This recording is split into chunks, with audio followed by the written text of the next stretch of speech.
দর্শকবিন্দু এখানে দেখতে পাচ্ছেন ফেনী নদীর নুড়ি প্রজেক্টের পাহাড়ি ঢলের কারণে, ভারতীয় পাহাড়ি ঢলের কারণে এখানে গ্রামবাসী সব কিছু তলিয়ে গেছে। এখানে সবগুলো প্রজেক্ট একসাথে খুলে দেওয়া হয়েছে, যার কারণে সব ফেনী, নোয়াখালী থেকে শুরু করে সিলেটের সকল জায়গার পানি বড় আকার ধারণ করেছে। আর এখানে সকল ধরনের প্রজেক্ট ভেঙে ভেঙে পানি বের হয়ে যাচ্ছে।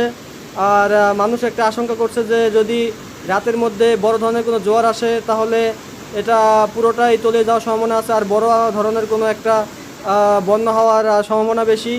আর এই নুড়ি প্রজেক্টের এখানে 14টা গেট ছিল, সব গেটগুলোই ভেঙে পানি ঢুকে গেছে।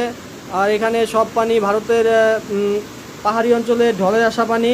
এখানে দেখতে পাচ্ছেন যে সবগুলো প্রজেক্টের মুখ খোলা হয়ে আছে, আর পানিগুলো থই থই করতেছে এখানে, আর বন্যার পানিতে সব তলিয়ে যাচ্ছে। বন্ধুরা, এখানে যদি আপনারা দেখতে পাচ্ছেন যে ঢেউগুলো একদম সমুদ্রের ঢেউর মতো প্রবাহিত হচ্ছে এখানে ফেনী শহরের।